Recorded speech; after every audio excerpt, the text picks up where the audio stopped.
যেই মেয়ে যেই মহিলা নষ্ট হয়ে যায়, মেয়ে যদি চরিত্রহীন হয়, মেয়ে যদি অপবিত্রা হয়, মেয়ে যদি খারাপ হয়, তো এটা বিরানি পৌঁছলে জাগাত রাখুন যায় না, একবারে দূরের ডাস্টবিনে ফেলে দিতে হয়। কোন নারী পচে যাওয়া, মেয়ে নষ্ট হয়ে যাওয়া, মহিলা নষ্ট হয়ে যাওয়া, আল্লাহর কসম এটা শুধু পচছে না, এটা দুর্গন্ধে পুরা সমাজটা শেষ করে দিচ্ছে। নারী নষ্ট হইলে সব শেষ। ভাত ফুরানো হইলে রাতের ভাত সকালে পানিত ভিজাইয়া খাওয়া যায়, বেডি নষ্ট হইলে এটারে আর জাগাতে রাখা যায়। হ্যাঁ, যে মেয়ে বেহায়া দুশ্চরিত্র, যে মেয়ে কোনো হারাম প্রেমে ঢুকে গেছে, যে মহিলা বিবাহিতা কোনো পরকীয়ায় আসক্ত, মনে করেন ওই সমাজও শেষ, ওই ঘরও শেষ, ওই স্বামীর জিন্দিগিও শেষ, ঘরটাই তখন জাহান্নামের টুকরা।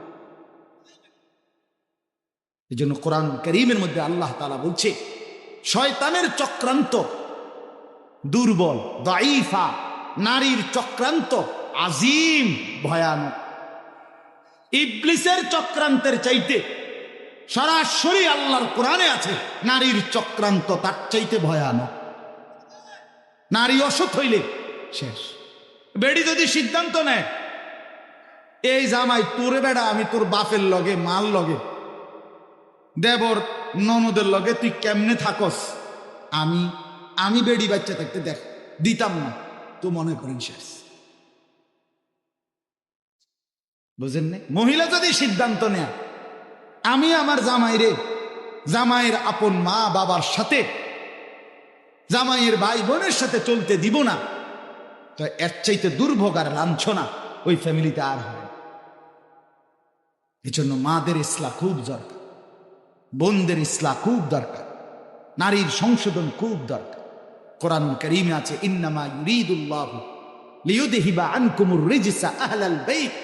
আল্লাহ বলে, নারী তোমাকে আমি বললাম, মুসলিম নারী, ওয়াকারনা ফি বুয়ুতিকুন্না, তুমি ঘরে অবস্থান করো, ওয়ালা তাবাররাজনা তাবাররুজাল জাহিলিয়াতিল উলা, তুমি বেপর্দা বাহিরে ভিন নারী, অসভ্য নারী, জাহেল মূর্খ নারীদের মতো বের হইও না। 3, ওয়া আকিমনাস সালাহ, আল্লাহ বলছে কোরআনে, নারী তুমি 5 ওয়াক্ত নামাজ পড়ো, ওয়া আতিনাজ যাকাত, বছর শেষে হিসাব করে তোমার স্বর্ণ রৌপ্য গহনা অলংকারের যাকাত প্রদান করো। আর 5 নম্বর, ওয়া আতিইনাল্লাহ ওয়া রাসূলা, আল্লাহ এবং রাসূলের আনুগত্য করো। আল্লাহ বলে, নারী কেন বললাম এই আল্লাহ তখন বলছে, আমি আল্লাহ চাই তুমি নারীর মাধ্যমে তোমার পুরা ঘরটাকে পবিত্র করে নিতে। যে নারী নামাজি, যে নারী চরিত্রবান, কসম আল্লাহ সে ঘর পুরা পবিত্র হয়েছে। আল্লাহ আমাদের বোনদেরকে তৌফিক দান করেন, আল্লাহ আমাদের মাদেরকে তৌফিক দান করেন। হা বাপ, আপনারা যত্নবান। আমি প্রত্যেক দিন বলি, খাট পালং আর সোফা, ফার্নিচার আর দালান বিল্ডিং, টাইলস আর বাথরুম, এটা আপনার জিন্দিগির কামিয়াবি না। আপনার স্ত্রী সন্তানের ঈমান, আপনার স্ত্রী সন্তানের নামাজ, আপনার স্ত্রী সন্তানের পর্দা, আপনার স্ত্রী সন্তানের কোরআন, আপনার স্ত্রী সন্তানের হালাল হারাম মেনে চলা, আল্লাহর কসম এটাই আপনার সংসার, এর মধ্যেই আপনার সফলতা, এর মধ্যেই আপনার জান্নাত, এর মধ্যেই আপনার পরকালের মুক্তি।